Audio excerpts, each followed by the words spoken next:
আচ্ছা, একবার ভাবুন তো, আপনি এমন একটি শহরে আছেন যেই শহরে কোনো মানুষের সাথে আপনার কোনো পরিচয় নেই, যেই শহরের কোনো কিছুই আপনি চিনেন না। এমনই অচেনা অজানা একটা শহরে যদি রাতের বেলা রাস্তা দিয়ে হাঁটার সময় কেউ আপনার পিছু নেয়, তখন আপনি কি করবেন? এমনি একটি সাসপেন্স থ্রিলার গল্প নিয়ে সাজানো হয়েছে সদ্য মুক্তি পাওয়া ওয়েব ফিল্ম বাবা সামওয়ান ফলোইং মি। মুভিটিতে অস্ট্রেলিয়ার সিডনি শহরের একটা বাস্তব চিত্র তুলে ধরা হয়েছে। অস্ট্রেলিয়ার সিডনি শহরে রাতের অন্ধকারে বাংলাদেশি এক মেয়ের উপর হঠাৎ করেই করা হয় হামলা। মেয়েটি তখন সাহায্যের জন্য চিৎকার করতে থাকে, কিন্তু অচেনা অজানা এই শহরে তাকে সাহায্য করার মতো কেউই ছিল না। তবে এই মেয়েটির শেষ পরিণতি কি, আর এই মেয়েটির উপর হামলার আসল রহস্যটাই বাকি? সাসপেন্স থ্রিলার ধাঁচের এই মুভিটার শেষটা দেখলে আপনি চমকে উঠবেন। তাই অনুরোধ থাকবে সম্পূর্ণ এক্সপ্লেইনটি দেখার। তো চলুন কথা না বাড়িয়ে মূল গল্পে চলে যাই। গল্পের শুরুতে আমরা অস্ট্রেলিয়ার সিডনি শহরের একটা বর্তমান চিত্র দেখতে পাই। অস্ট্রেলিয়ায় তখন বর্ণবাদ শুরু হয়, অর্থাৎ দেশের বাহিরে থেকে এসে যারা অস্ট্রেলিয়ায় বসবাস শুরু করেছে তাদের উপর অত্যাচার শুরু করা হয়, আর তাদেরকে অস্ট্রেলিয়া ছেড়ে নিজ দেশে ফিরে যেতে বলা হয়। এরপর দেখা যায় অস্ট্রেলিয়ার এই বর্ণবাদ শিরোনামে একটা নিউজ বের হয়। বাংলাদেশ থেকে একটা লোক তখন এই নিউজটি দেখতে পায়। এই লোকটির নাম হচ্ছে জাফর খন্দকার, যিনি পেশায় একজন লেখক, আর বিজু হচ্ছে তারই মেয়ে, যে বর্তমানে অস্ট্রেলিয়াতে আছে আর সেখানেই একটা জব করছে।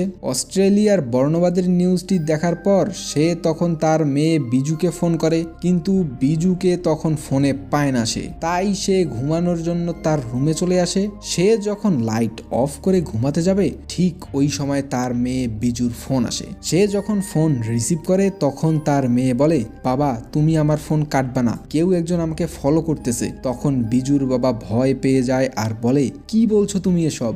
লোকটি কি বর্ণবাদীর কেউ? আর এখন তুমি এত রাতে কোথায় যাচ্ছ? তখন বিজু বলে, আমি কাজ শেষ করে বাসার দিকে যাচ্ছি, কিন্তু একটা সাদা অস্ট্রেলিয়ান লোক আমাকে ফলো করে আমার পিছনে পিছনে আসতেছে।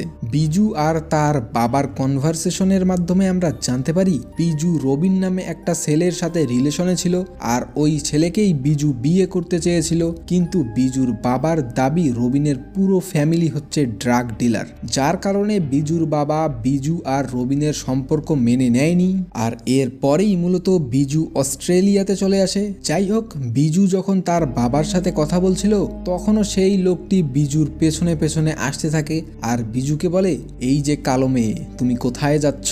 আর আমাদের শহরে তোমার কাজ কি? তুমি নিজের দেশে ফিরে যাচ্ছ না কেন? তোমরা আমাদের দেশে একটা রোগের মতো ছড়িয়ে যাচ্ছ, তোমাদের সমস্যাটা কি? বিজু তখন অনেক ভয় পায় আর ওই লোকটিকে তার পিছু নিতে মানা করে, কিন্তু লোকটি তার কোনো কথাই শুনছিল না। তাই বিজু তখন ভয় পেয়ে দৌড়ে পালাতে থাকে। আর ওইদিকে বিজুর বাবা ফোনে হ্যালো হ্যালো বলতে থাকে, কারণ সে কিছুই বুঝতে পারছিল না তার মেয়ের সাথে আসলে কি হচ্ছে।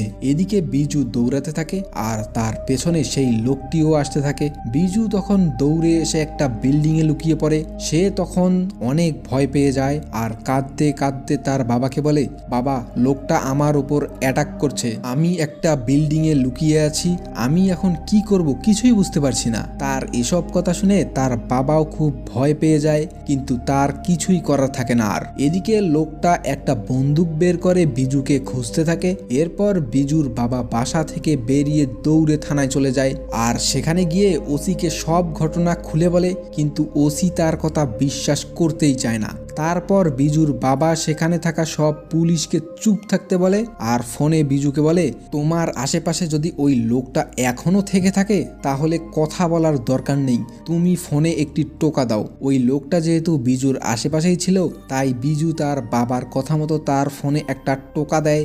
আর তখন ওসি বুঝতে পারে বিজুর বাবা সত্যি কথাই বলছে।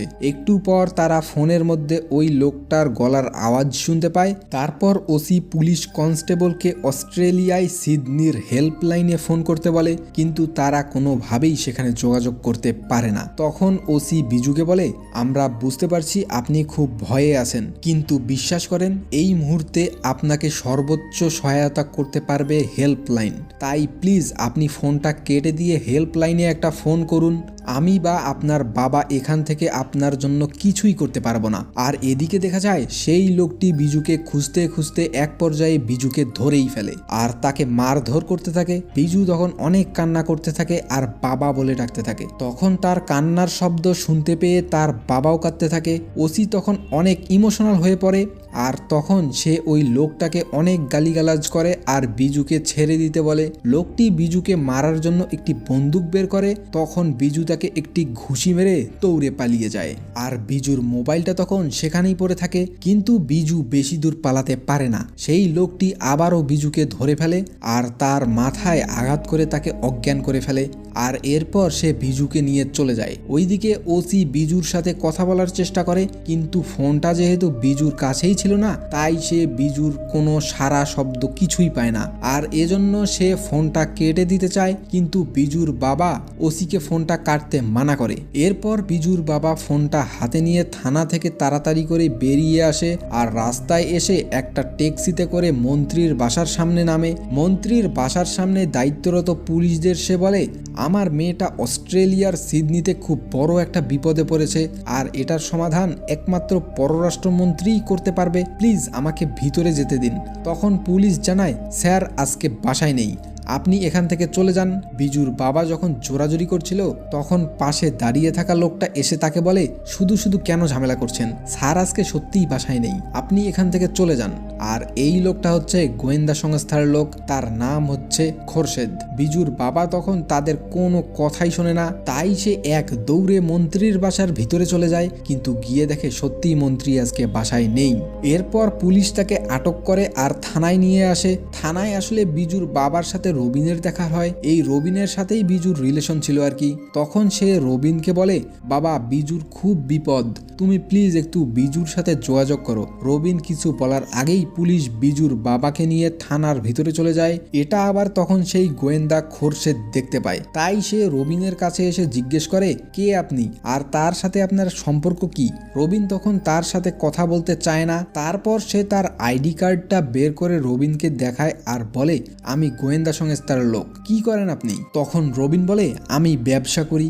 এরপর সে রবিনকে জিজ্ঞেস করে, একটু আগে যে লোকটির সাথে কথা বললেন তার সাথে আপনার সম্পর্ক কি? রবিন বলে, ওনার মেয়ের সাথে আমার রিলেশন ছিল, তবে এখন আর নেই। তারপর সে বলে, কেমন রিলেশন ছিল আপনাদের? রবিন বলে, আমাদের দুজনের সম্পর্কটা বিয়ে অবধি গিয়েছিল, কিন্তু তাদের ফ্যামিলির সাথে বনিবনা না হওয়ার কারণে বিয়েটা ভেঙে যায় আমাদের। আর তারপর থেকে বিজুর সাথে আমার কোনোই যোগাযোগ নেই। তখন খোরশেদ বলে, তো আপনি থানায় কি করতে আসছেন? রবিন বলে, আমার সিঙ্গাপুর থেকে আসা মাল ভর্তি ট্রাক পুলিশ আটকে দিয়েছে, ওইটা ছাড়িয়ে নেওয়ার জন্যই থানায় এসেছি। খোরশেদ তখন তার নাম্বারটা রবিনকে দেয় আর বলে, ফোন দিলে রিসিভ করবেন।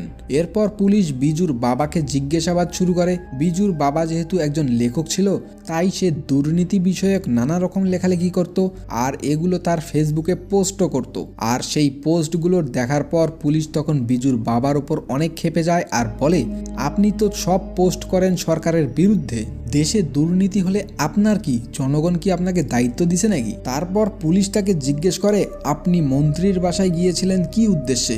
বিজুর বাবা তখন তাকে সবকিছু খুলে বলে আর বলে, আমার মেয়েটা অস্ট্রেলিয়াতে এখন খুব বিপদে আছে।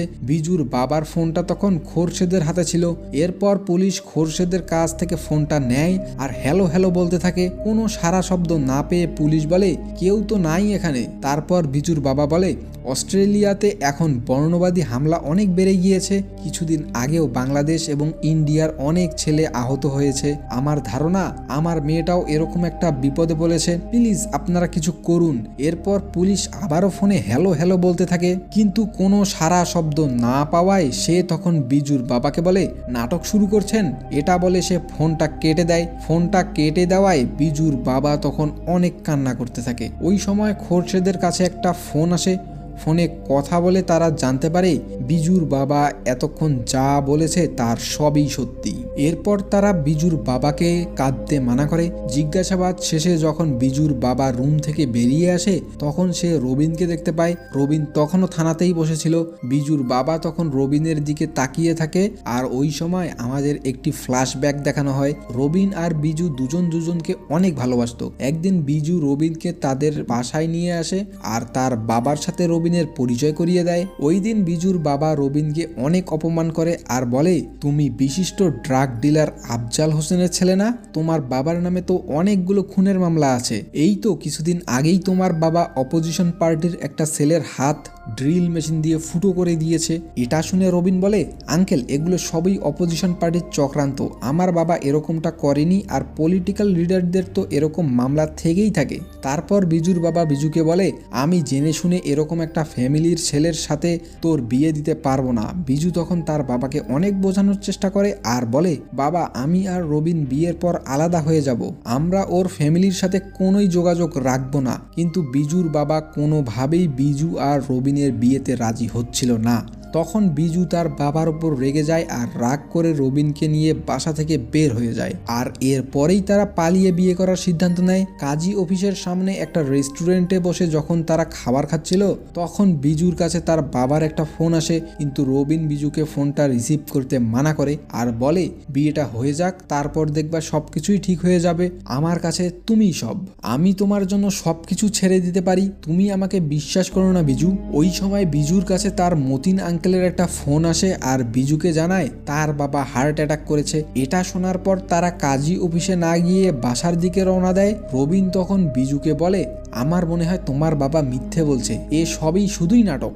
রবিনের কথা শুনে বিজু তখন অনেক রেগে যায়। রবিন তখন গাড়ির ড্রাইভিং করছিল, বিজুর সাথে কথা বলার সময় অনেকটা আনমনা হয়ে গাড়ি চালাচ্ছিল রবিন, যার কারণে ওই সময় একটা রিক্সা তাদের গাড়ির সামনে চলে আসে। রবিন তখন তার গাড়িটি ব্রেক করে আর বাহিরে গিয়ে রিক্সাওয়ালাকে অকথ্য ভাষায় গালিগালাজ করে আর অনেক মারধর করতে থাকে। মূলত দোষটা ছিল রবিনের, কিন্তু রবিন উল্টো রিক্সাওয়ালাকেই মারধর করতে থাকে।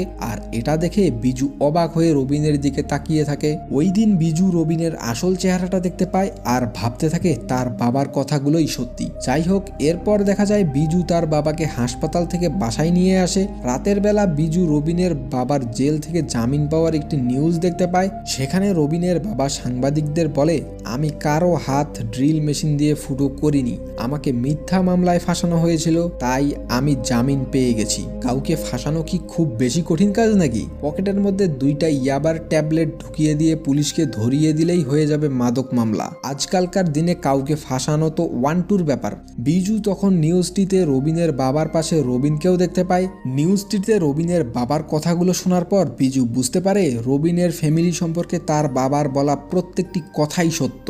আর তাই বিজু পরের দিন রবিনের সাথে দেখা করে আর তার সাথে ব্রেকআপ করে ফেলে। বিজু তখন রবিনকে বলে, আমরা একজন আরেকজনের জন্য ঠিক না, আমি এতদিন তোমার ফ্যামিলি সম্পর্কে অনেক কিছুই জানতাম না যেটা এখন জানতে পারছি। তখন রবিন বলে, বিজু আমি আমার বাবার মতো না, সেটা তোমাকে কতবার বলবো? তারপর বিজু বলে, কিন্তু আমি আমার বাবার মতোই Robin, I am sorry. Robin তখন বিজুকে ধরে অনেক কান্না করতে থাকে আর বিজুকে বোঝানোর চেষ্টা করে, কিন্তু বিজু সেদিন রবিনের কোনো কথাই শোনে না। সে রবিনের সাথে সব সম্পর্ক শেষ করে দিয়ে চলে আসে। আর এর পরেই মূলত বিজু অস্ট্রেলিয়া চলে যায়। এরপর সিন বর্তমানে আসে। বিজুর বাবা রবিনের সাথে কথা বলতে চায়, তখন খোরশেদ রবিনকে ডাকে আর বলে, আপনার সাথে জাফর সাহেব কথা বলতে চায়। বিজুর বাবা তখন রবিনকে জিজ্ঞেস করে, তুমি কি বিজুর সাথে কোনো যোগাযোগ করতে পারলে?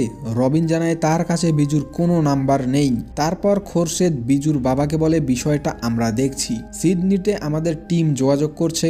বিজুর বাবা তখন রবিনের সাথে আলাদা করে কথা বলার জন্য পুলিশের কাছে অনুমতি চায়। প্রথম দিকে পুলিশ অনুমতি না দিলেও খোরশেদ বলে, ঠিক আছে কথা বলেন, কিন্তু বেশি সময় নেওয়া যাবে না। এরপর বিজুর বাবা রবিনের সাথে আলাদা করে কথা বলতে যায়। সে তখন রবিনকে বলে, কনসুলেট অফিস তো কিছুই করতে পারবে না, তাই এখন আমার তোমার হেল্প প্রয়োজন। তোমার বাবার তো আন্ডারগ্রাউন্ডে অনেক অবৈধ কানেকশন আছে, দেখো কিছু করতে পারো কিনা। এটা শুনে রবিন অনেক রেগে যায় আর বলে, আমাকে দেখলে কি আপনার ক্রিমিনালের বাচ্চা ছাড়া আর কিছু মনে হয় না? আপনি আমাকে এত হেট করেন কেন আঙ্কেল? আমি আপনাকে কতবার বলেছি আমি আমার বাবার মতো না। তারা যখন কথা বলছিল তখন খোরশেদ পুলিশকে জিজ্ঞেস করে, আপনারা রবিন নামের ওই ছেলেটির ট্রাক আটকে রেখেছেন কেন? এটা শুনে পুলিশ বলে, কিসের ট্রাক? গত 2 দিনে তো এখানে কোনো ট্রাকই আসে নাই। পুলিশের কাছ থেকে এটা জানার পর খোরশেদের মনে খটকা লাগে লাগে আর সে রবিনকে কিছুটা সন্দেহ করতে থাকে। এরপর রবিন বিজুর বাবাকে বলে, আমি বিজুকে অনেক ভালোবাসতাম, আপনার থেকেও বেশি ভালোবাসতাম, এত বোঝানোর চেষ্টা করলাম আপনাকে, কিন্তু আপনি আমাকে একটা সুযোগও দিলেন না। এই জীবনে আপনি যে পরিমাণ কষ্ট আমারে দিছেন আর কেউ কোনোদিন এত কষ্ট আমারে দেয় নাই। এসব বলতে গিয়ে রবিন তখন অনেক ইমোশনাল হয়ে যায় আর বিজুর বাবাকে বলে, এগুলো সব প্রকৃতির বিচার আঙ্কেল, আপনি আমারে যে পরিমাণ কষ্ট দিছেন সেই পরিমাণ কষ্ট আপনিও পাবেন। ঠিক ওই সময় রবিনের কাছে একটা ফোন আসে আর ফোন রিসিভ করে রবিন বলে, okay wait for my call. এটা বলে রবিন ফোন কেটে দেয়। রবিনকে দেখে তখন অনেক অস্থির মনে হচ্ছিল। বিজুর বাবাও তখন বুঝতে পারে রবিনের কাছে ফোনটা অস্ট্রেলিয়া থেকেই এসেছিল, কিন্তু সে জিজ্ঞেস করলে রবিন জানায় কক্সবাজার থেকে তার এক আঙ্কেল ফোন করেছিল। রবিনের কথায় তখন বিজুর বাবার সন্দেহ হয় আর তাই সে পুলিশদের বলে, আপনারা রবিনকে আটক করেন, ও সব কিছু জানে, ওই এসব করিয়েছে, আপনারা ওকে ধরেন। গোয়েন্দা খোরশেদও তখন বুঝতে পারে এই সব কিছুর পেছনে রবিনের হাত রয়েছে। এরপর পুলিশ রবিনকে আটক করে আর জিজ্ঞাসাবাদ শুরু করে। আর ওইদিকে অস্ট্রেলিয়ার সেই লোকটি বিজুকে অজ্ঞান করে একটা বিল্ডিং এর মধ্যে ফেলে রাখে। প্রথম দিকে রবিন তো কিছু স্বীকার করতে চাচ্ছিল না, কিন্তু পুলিশ যখন মারধর শুরু করে তখন সে সব কিছু স্বীকার করে নেয়। রবিন মূলত বিজুর বাবার ওপর প্রতিশোধ নেওয়ার জন্য অস্ট্রেলিয়াতে টাকা দিয়ে একটা গুন্ডা ভাড়া করে বিজুকে মারার জন্য, কারণ এখন অস্ট্রেলিয়াতে বর্ণবাদী হামলা চলছিল। তাই এখন যদি বিজুকে মেরে ফেলা হয় তাহলে কেউ কিছু বুঝতে পারবে না, সবাই মনে করবে বর্ণবাদী হামলার শিকার হয়ে বিজু মারা গেছে। আর এই সুযোগটাকে রবিন কাজে লাগাতে চেয়েছিল। ফ্ল্যাশব্যাকের একটি দৃশ্যে দেখা যায় ঘটনার শুরু থেকেই রবিন বিজুর বাবার উপর নজর রাখছিল, সে কি করে, কোথায় যায়, মেয়েকে বাঁচানোর জন্য সে কি কি পদক্ষেপ নেয়। এ সব কিছু নজরে রাখার জন্য রবিন বিজুর বাবাকে ফলো করতে থাকে আর ফলো করতে করতে সে থানা অবধি চলে আসে। আর থানায় বিজুর বাবার ওপর নজর রাখার জন্যই সে মূলত বলেছিল তার মাল ভর্তি ট্রাক পুলিশ আটকে রেখেছে আর ওইটা ছাড়ানোর জন্যই সে থানায় এসেছে। যাই হোক, রবিন তখন বিজুর বাবাকে বলে, আমি সব কিছু ছেড়ে দিতে পারতাম আঙ্কেল, এই অন্ধকার জগৎ, কালো টাকা সবকিছু ছেড়ে দিতে পারতাম যদি বিজু আমার সাথে থাকতো, কিন্তু আপনি আমাকে সেই সুযোগটা দেননি। এরপর সেই গোয়েন্দা পুলিশ রবিনকে অনেক মারধর করতে থাকে আর বিজুকে ছেড়ে দিতে বলে। তখন বিজুর বাবা অনেক কাঁদতে থাকে আর হাত জোর করে রবিনের কাছে তার মেয়ের জীবন ভিক্ষা চায়। এরপর রবিন অস্ট্রেলিয়াতে সেই লোকটাকে ফোন করে। রবিনের কাছ থেকে জানা যায় তার নাম হচ্ছে জন। রবিন তখন জনকে বলে, আমি তোমার টাকাটা পাঠিয়ে দিয়েছি, তুমি মার্ডারটা প্লিজ ক্যান্সেল করো আর মেয়েটাকে ছেড়ে দাও। কিন্তু জন রবিনের কথায় রাজি হয় না, সে বলে, এটা তোমার আগে ভাবা উচিত ছিল, আমাকে কাজটা শেষ করতেই হবে। তারপর সবাই মিলে জনের কাছে অনুরোধ করে আর বলে, প্লিজ তুমি মেয়েটাকে ছেড়ে দাও প্লিজ। কিন্তু জন তাদের কোনো কথাই শুনতে চায় না। ঠিক ওই সময় বিজুর জ্ঞান ফিরে আসে আর সে জনকে ফোনে কথা বলতে দেখে। এরপর জন রবিনের ফোনটা কেটে দেয়। ফোনটা কেটে দিয়ে জন যখন বিজুকে মারার জন্য তার বন্দুকটা বের করে, ঠিক ওই সময় পিছন থেকে বিজু দৌড়ে এসে জনকে বিল্ডিং থেকে ধাক্কা দিয়ে ফেলে দেয় আর ভাগ্যক্রমে বিজু তখন বেঁচে যায়। অবশেষে বিজু জনের হাত থেকে নিজেকে রক্ষা করতে পারে আর ওইদিকে তারা ভেবেই নিয়েছিল বিজু হয়তো আর বেঁচে নেই। ঠিক ওই সময় বিজু তার বাবাকে ফোন করে আর বাবা বলে ডাক দেয়। অবশেষে মেয়ের কণ্ঠ শুনতে পেয়ে সে তখন কান্না করতে থাকে আর এখানেই মুভিটি শেষ হয়ে যায়। মুভিটি আপনাদের কাছে কেমন লাগলো সেটি অবশ্যই কমেন্ট করে জানাবেন আর চ্যানেলটিকে সাবস্ক্রাইব করে রাখবেন পরবর্তী মুভির এক্সপ্লেনেশন পাওয়ার জন্য।